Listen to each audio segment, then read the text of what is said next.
जय जगन्नाथ सांग मैंने पूर्व क्लास रे आम प्रेजेंट टेन्स चारि भाग विभक्त बोली पढ़ी तो आज प्रथमे पढ़ा प्रेजेंट सिंपल।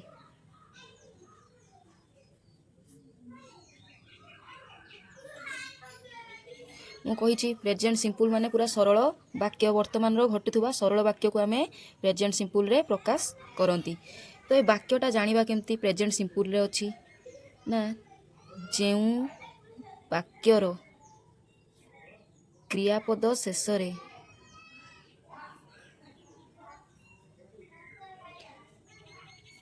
ए थिबो उ थिबो अंति थिबो छ थिबो छी थिबो इत्यादि थाए तेबे वाक्यटी प्रेजेंट सिंपल रो बोली जानिबा।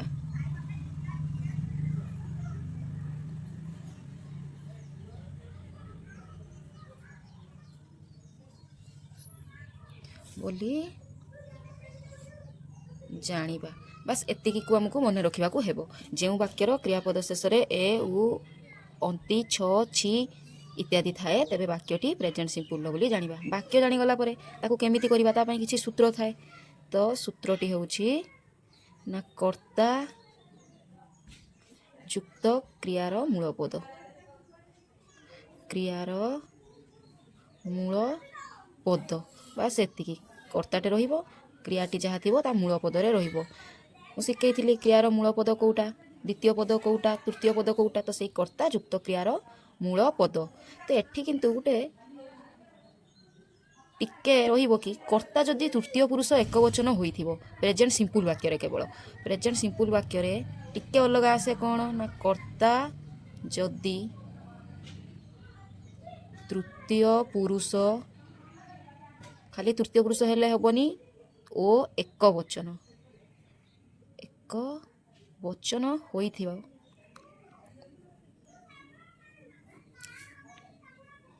तेबे क्रियापद शेष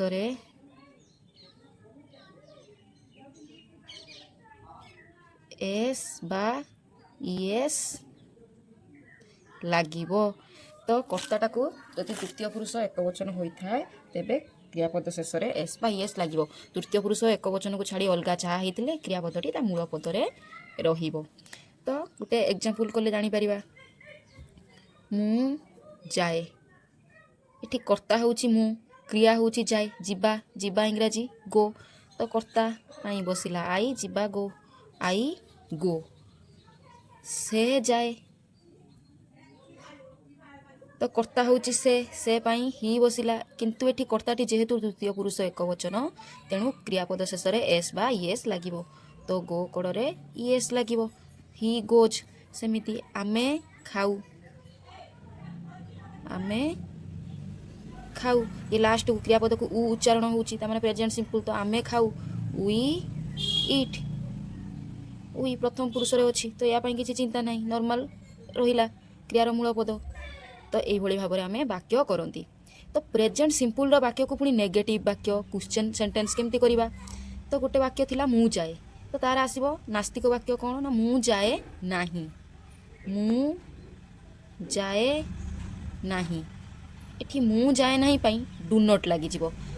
प्रेजेंट सिंपल वाक्य बेले नॉट लगेबा को हेले खाली तो लगे परिबानी डू नॉट नहले डज नॉट रो व्यवहार करिबा किछि कथा नाही। कर्ता जहाँ जेकोसी अलगा कर्ता थिले डू नॉट तृतीय पुरुष एक वचन कर्ता थिले डज नॉट मुटा जेहेतु प्रथम पुरुष रो ये तृतीय पुरुष एक वचन रे जाउ नाही तो आई डू नॉट गो से जाए नाही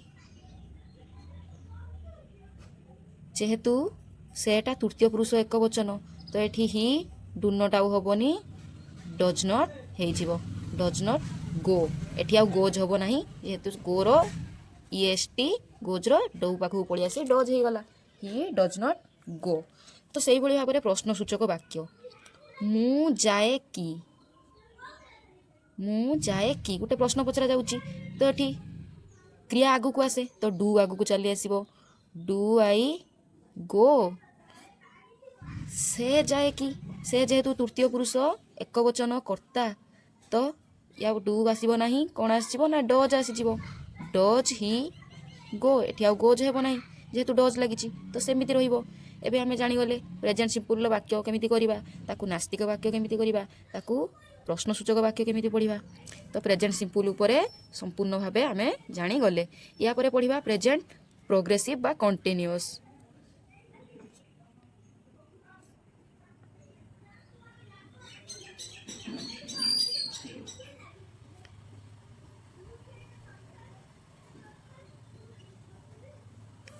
प्रेजेंट प्रोग्रेसिव बा कंटिन्यूअस तो ये भी सही प्रोग्रेसिव माने मु कही कामटी चालू थी तो एपाई कौन तार प्रेजेंट प्रोग्रेसिव वाक्यटी अच्छी बोली केमती जानिबा ना जो वाक्यर वाक्य को देखिए आम आराम से जानीपर जो वाक्यर क्रियापद शेष कौन बसी थी ना उ अच्छी उ अच्छ उ अच्छु उ अच्छंती आदि थाए तेबे वाक्यटी प्रेजेंट प्रोग्रेसिव रो बोली जानिबा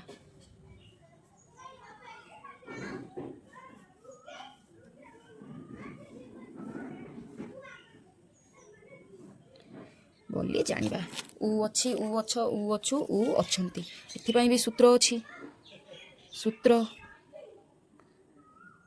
सबुटारे कर्ता आगे रहिबो कर्ता युक्त एम बा इज बा आर तीनटा भितरु गोटे बसिबो कहा अनुसार कर्ता जदि आई अच्छी एम बसिबो कर्ता जदि ही थिबो इज बसिबो कर्ता जदि दे थिबो आर बसिबो कर्ता को अनुसार एम इज आर बसा जाए तापरे क्रिया रे आईएनजी क्रिया रे आईएनजी एतिकी पूरा सिंपल यार आउ किछि नाही मात्र एतिकी क्रिया रे आईएनजी माने गो क्रिया रे आईएनजी बसिकी गोइंग हे जिवो इट क्रिया रे आईएनजी बसिकी इटिंग हे जिवो तो गुटे करबा मु खाऊ अच्छी वाक्यटी है लास्ट को एठी खाऊ अच्छी होची क्रिया उ अच्छी बोली उच्चारण होची तो उ अच्छी माने प्रेजेंट प्रोग्रेसिव सूत्र पकेबा कर्ता कर्ता किए मु पाई आई बसिला आई पाई एम इज आर भितर गोटे बसिबो तो आई पाई आमे एम आनिले युक्त क्रिया रे आंजी खाइबा क्रिया खाइबा इंग्राजी इट इट रे आई एन जी बसिकी इटिंग हे गला तो मु खाऊ अच्छी आई एम इटिंग से माने खेलुछंती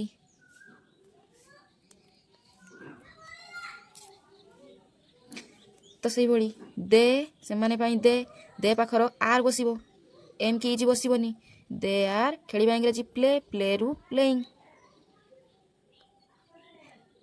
तो यही भली भाव में आम प्रेजेंट प्रोग्रेसिव रो नॉर्मल वाक्य को करवा तो यार भी नास्तिक वाक्य अच्छी मु खाऊ अच्छी मु खाऊ नाही एठी किछि असुविधा नाही कोनोसी अलगा जिंस आसीबार नाही एठू हबो मु खाऊ नाही तो ये मु खाऊ अच्छे आई एम इटिंग थिला मु खाऊ नाही आई एम नॉट इटिंग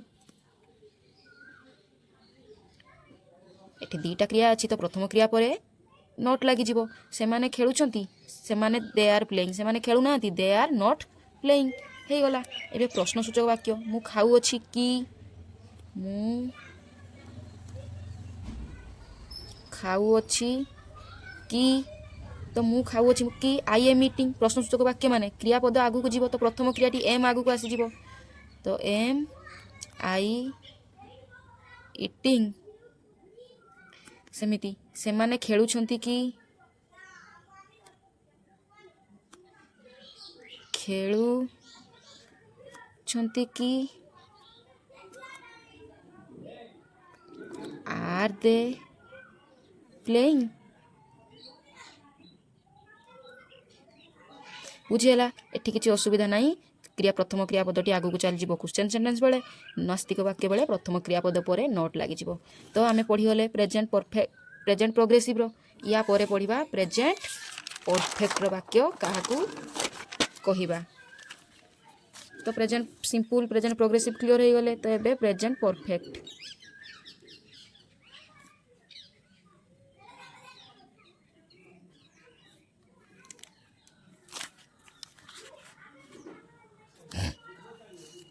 କରିବି।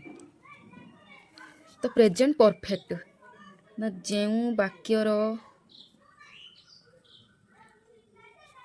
କ୍ରିୟାପଦ ଶେଷରେ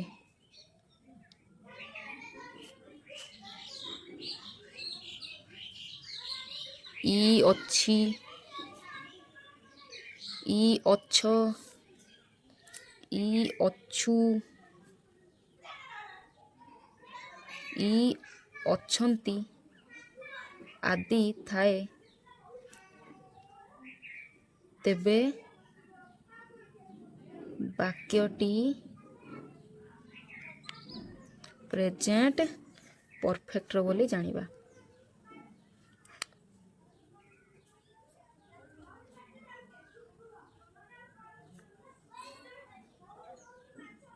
या ପାଇଁ ବି ସୂତ୍ର ଅଛି। କର୍ତ୍ତା ଯୁକ୍ତ ହେବ୍ ବା ହେଜ୍। ସେଠି ଯେମିତି ଏମ୍ ଇଜ୍ ଆର୍ କର୍ତ୍ତା ଅନୁସାରେ ବସୁଥିଲା, ଏଠି ସେମିତି କର୍ତ୍ତା ଅନୁସାରେ ହେବ୍ ବା ହେଜ୍ ବସିବ। କର୍ତ୍ତା ଯଦି ଆଇ ଥିବ ହେବ୍ ବସିବ, କର୍ତ୍ତା ଯଦି ହି ଥିବ ହେଜ୍ ବସିବ, କର୍ତ୍ତା ଯଦି ଦେ ଥିବ ହେବ୍ ବସିବ। ତ କର୍ତ୍ତା ଅନୁସାରେ ହେବ୍ ହେଜ୍ ବସାଯିବ। ତାପରେ କ୍ରିୟାର ତୃତୀୟ ପଦ, କ୍ରିୟାର ତୃତୀୟ ପଦ ଯେମିତି ଗୋର ଗୋ, ୱେଣ୍ଟ ଗନ୍, ଗନ୍ ହେଉଛି ତୃତୀୟ ପଦ, ଇଟ୍ର ଇଟ୍, ଏଟ୍ ଇଟେନ୍, ଇଟେନ୍ ହେଉଛି ତୃତୀୟ ପଦ ଶିଖା ହେଇଛି। ତ ସେଇଭଳି ଭାବରେ କ୍ରିୟାର ତୃତୀୟ ପଦ। ମୁଁ ଖାଇଅଛି, ଏଠି କର୍ତ୍ତା ହେଲା ମୁଁ, କ୍ରିୟା ହେଉଛି ଖାଇଅଛି, ଇ ଅଛି ମାନେ ପ୍ରେଜେଣ୍ଟ ପରଫେକ୍ଟର ବାକ୍ୟ। ତ କର୍ତ୍ତା ପାଇଁ ଆଇ ପାଖରେ ହେବ୍ ବସିବ, ଯୁକ୍ତ କ୍ରିୟାର ତୃତୀୟ ପଦ। ଖାଇବା ଇଟ୍, ଇଟେନ୍। ସେମାନେ ଖେଳିଛନ୍ତି, ତ ସେମାନେ ଦେ ହେବ୍, ଦେ ପାଇଁ ହେବ୍ ବସିବ, ପ୍ଲେର ତୃତୀୟ ପଦ ପ୍ଲେଡ୍। ତ ଏଇଭଳି ଭାବରେ ପ୍ରେଜେଣ୍ଟ ପରଫେକ୍ଟର ବାକ୍ୟ ଆମେ କରନ୍ତି। ଏକୁ ସେମିତି ନାସ୍ତିକ ବାକ୍ୟ, ମୁଁ ଖାଇଅଛି, ମୁଁ ଖାଇ ନାହିଁ। I have eaten, I have not eaten.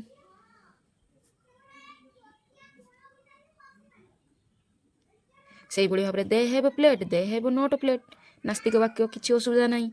ୟାର ପ୍ରଶ୍ନସୂଚକ ବାକ୍ୟ ବି ସେମିତି, ମୁଁ ଖାଇଅଛି କି, ପ୍ରଶ୍ନ ପଚରା ଯାଉଛି। ଆଇ ହେଭ୍ ଇଟେନ୍ଟା ହେଭ୍ ଆଇ ଇଟେନ୍ ହେଇଯିବ, ହେଭ୍ ଆଇ ଇଟେନ୍। ଏହିଭଳି ଭାବରେ ପ୍ରେଜେଣ୍ଟ ପରଫେକ୍ଟର ବାକ୍ୟ କରିବା। ୟା ପରେ ଆସିବା present perfect progressive. Present perfect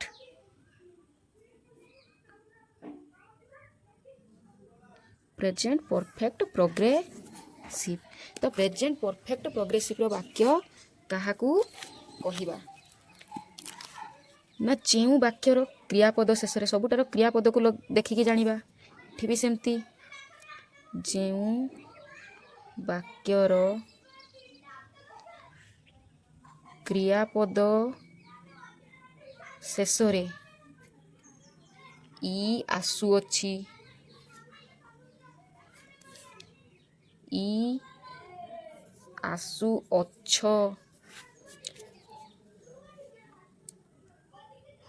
ଇ ଆସୁଅଛୁ, ଇ ଆସୁଅଛନ୍ତି ଆଦି ଥାଏ ତେବେ ବାକ୍ୟଟି ପ୍ରେଜେଣ୍ଟ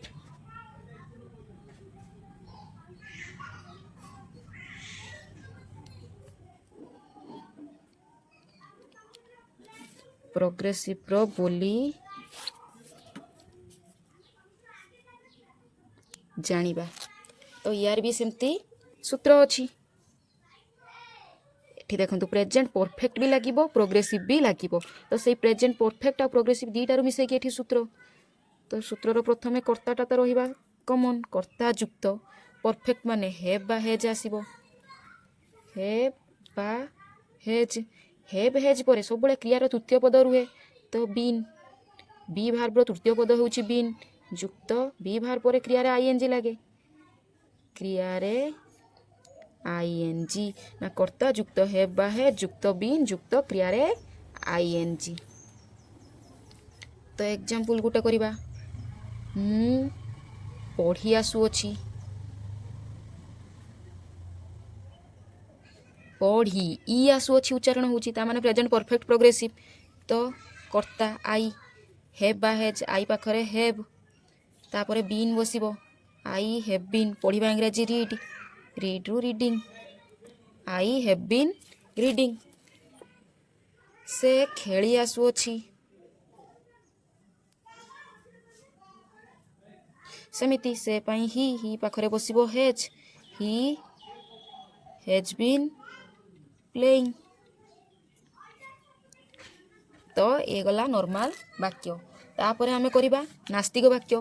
ସେ ଖେଳି ଆସୁଅଛି ସେ ଖେଳି ଆସୁ ନାହିଁ। ସେ ଖେଳି ଆସୁ ନାହିଁ। ସେ ଖେଳି ଆସୁଅଛି ହି ହେଜ୍ ବିନ୍ ପ୍ଲେଇଂ। ତ ସେ ଖେଳି ଆସୁ ନାହିଁ ହି ହେଜ୍ ନଟ୍ ବିନ୍ ପ୍ଲେଇଂ। ସେଇଭଳିକା ମୁଁ ପଢ଼ି ଆସୁଅଛି ମୁଁ ପଢ଼ି ଆସୁଅଛି ଏଇଟା ଗୋଟେ ନାସ୍ତିକ ବାକ୍ୟ। ପ୍ରଥମ କ୍ରିୟାପଦ ପରେ ନଟ୍ ଲଗାଇ ଦିଆଯିବ। ତାପରେ ମୁଁ ପଢ଼ି ଆସୁଅଛି କି ପ୍ରଶ୍ନସୂଚକ ବାକ୍ୟ।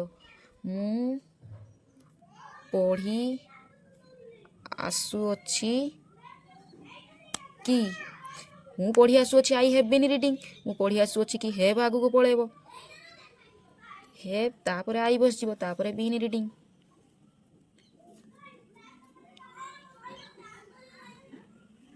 ତ এইଭଳି ଭାବରେ ଆମେ ନାସ୍ତିକ ବାକ୍ୟ ପ୍ରଶ୍ନସୂଚକ ବାକ୍ୟ କରିବା।